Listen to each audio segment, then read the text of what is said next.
Welcome to week 2 in Research and Organizations. So now we've gotten to become acquainted a little bit through our introductions, and we have begun to think about research in our organizations, ways in which we might conduct research, ways in which we have observed research being conducted by others, or possibly ourselves. And we've had some delightful conversations and some instructive conversations, I think. Some of us even took the opposite point of view as encouraged in our participation guidelines. So kudos for those of you who chose to do that. So as we move forward to week 2, we're going to really take a look at the goals of HRD research, which is different than perhaps research in a biological setting or a psychological setting or economics, even though they all are a part of research, and particularly empirical research.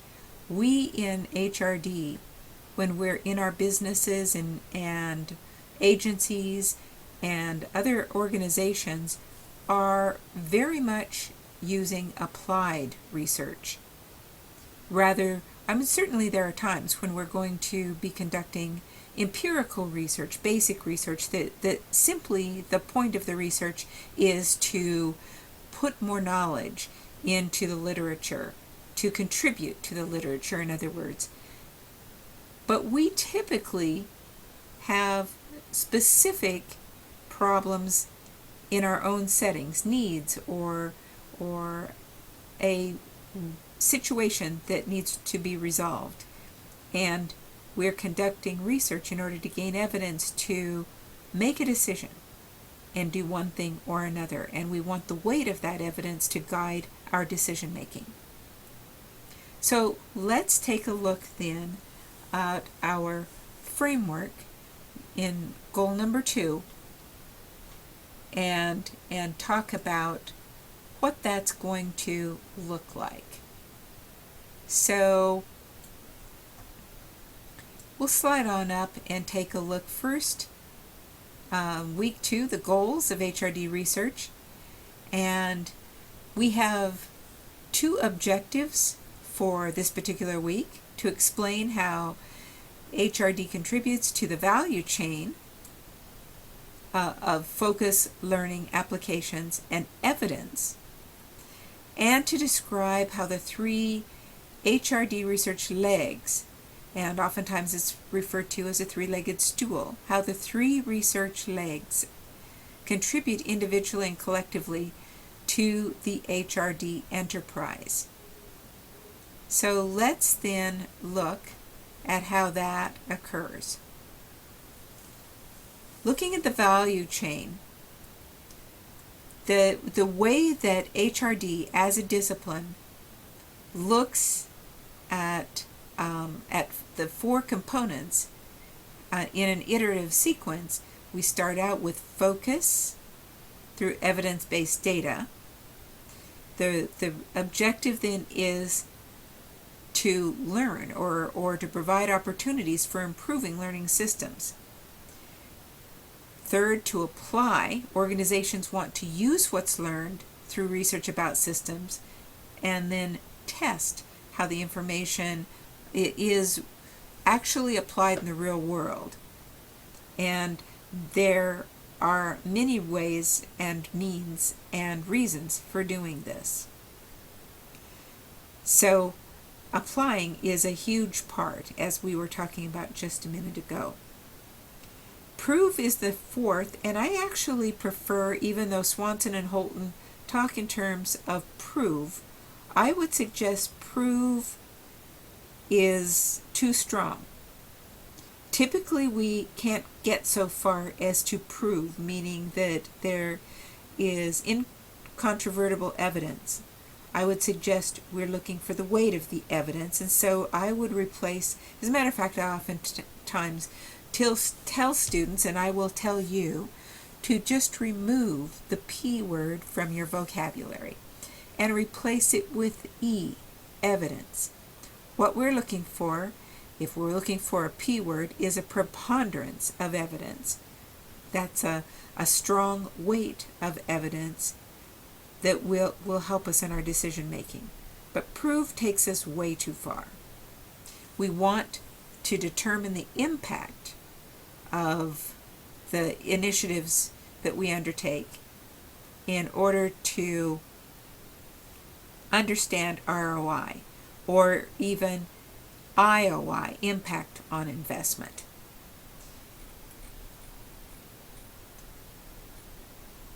Then second, HRD researchers want to adopt a process for creating, implementing, and evaluating HRD initiatives.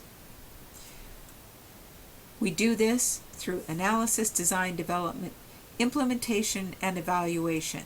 That's our typical model, and that's what the way that we typically will be conducting research in an organization.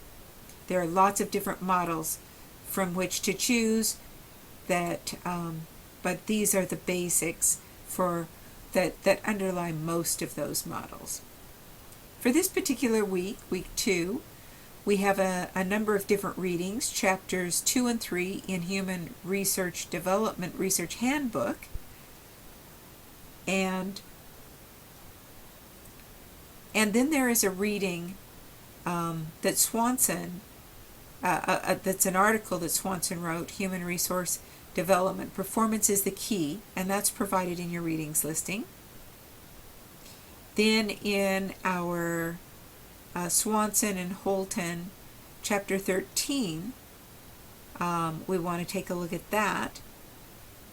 And then we've got another reading, the Werner, Human Resource Development is not human resource management. So I want you to be very aware of this. Sometimes people refer to our discipline as HR, and that would be a misnomer. HR tends to be the nomenclature used for human resources, which is human resource management. Human resource development is not human resource management. So this will help you to understand what human resource development, our discipline, is. Week 2 is about our topic selection. So we want a topic and the resources. There's a topic selection scoring guide, a research proposal project description, and a written proposal assessment rubric. But most importantly for this week, the topic selection scoring guide is what you want to take a look at. And that's in the resources for our week number 2. In the committee forum, our discussion topics are going to be to write and post a synopsis describing your selected research topic. Similar to the way that you did this week, you might your topic might be after incident report, program evaluation, a needs assessment, a job analysis. So take a look at what you are thinking about for within your organization. Then week 2, second topic, the committee is to compare 2 posted research topics in this forum. How are these 2 topics similar? How are they different? And what value do they add if a full-blown study results from this particular topic or these particular topics? So that's what we're going to do for this week, and that will get us started. Once we have our research topics, then we will move forward and we will begin in full steam to develop those topics into research proposals. And remember that the proposal is the plan for the research, and that is our final project. As a matter of fact, If we really look at it, that's our only project for this semester, for this particular course, is building that proposal. We're going to do that through chunks, the first of which is to identify a topic. So, on to week number 2 and identifying that topic. I look forward to it. When you have questions, go ahead and post them in Ask Dr. Karen. We'll see you online.